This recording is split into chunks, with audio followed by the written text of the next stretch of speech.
0.7 because, yeah, we don't need to put as much as we did last time. And what I would love to do, if I have your permission, is I'd love to take some of that extra and just, right here is where you're getting some shadowing. It's not much, no one else is gonna notice it, but I would love to put just a little support. You can see the padding right there, right? So this muscle, this little depressor lever comes down, and as we age, our bone starts to break down and our fat starts to break down.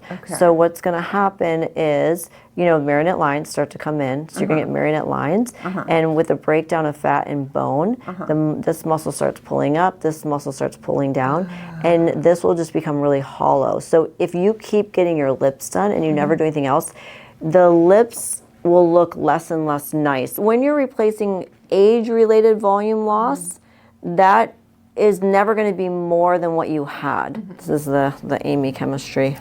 All right, so what we want to do now is we want to break up the normal HA attraction, right? I already called that off, but what I'm going to do is I'm going to take exactly what I have, so I have 0.6. So I'm going to match it 1 for 1. Oh, see, this is why I normally use a 25, but if you can get any to pull back, oh my goodness. Oh, you know why? There's a little bit of filler in the needle. I was like, why is that not pulling back? That was like actually like a good test for a VO, right? So if you pre-fill your syringes, you'll have a very hard time pulling back. So you put the needle on. And you leave a little bubble. You don't prime your needle.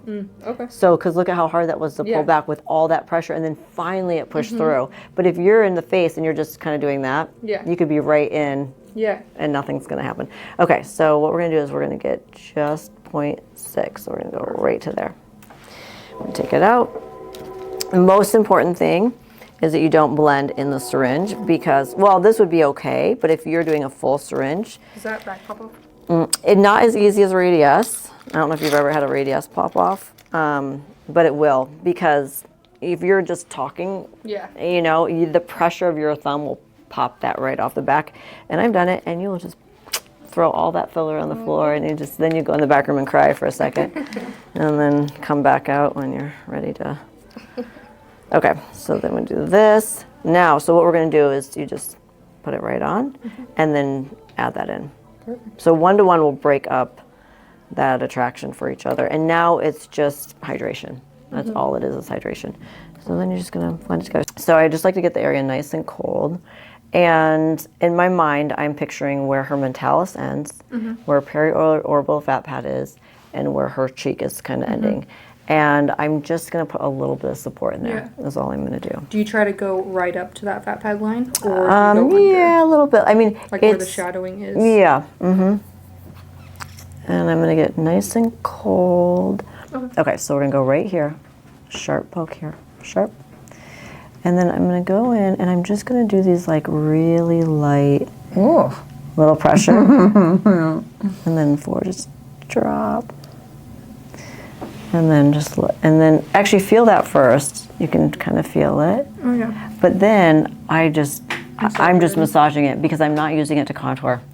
All I'm doing is using it for support. So I want just to go wherever support is needed and just go to the right. So now I'll come down to here again. Gonna see where that is good. You're doing great. Come back here. And then one last one, just along where this imaginary marionette line would be.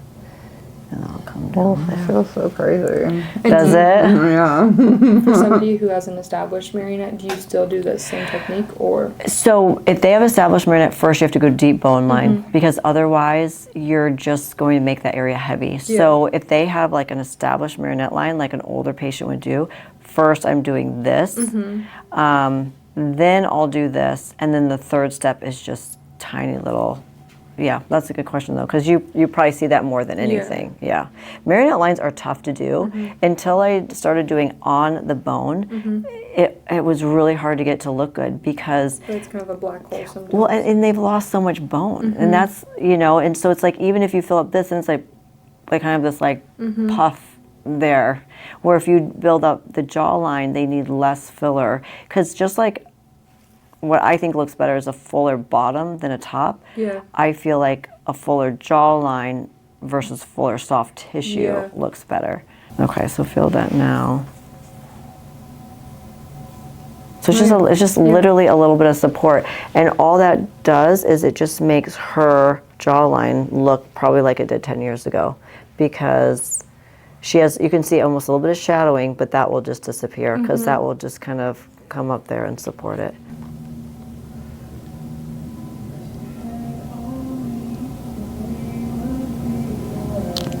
Tiny little drop. Does that feel weird? It feels so weird. Does it get better as I'm going, or is it just? Oh yeah, it's only when you're poking and then putting the stuff in. Putting the stuff in feels weird. So it literally, all I'm looking for is just to keep this how she's always been. And you can see how this is shrinking. Yeah, she still has a beautiful jawline, but yeah, it's just kind of getting smaller. And you drop this back down, and then it's like, oh, that looks really nice, you know? So then just kind of using your fingers, see there's a little bit of laxity. A little sharp, huh? Well, I don't know. It's just the feeling of the stuff going inside feels crazy.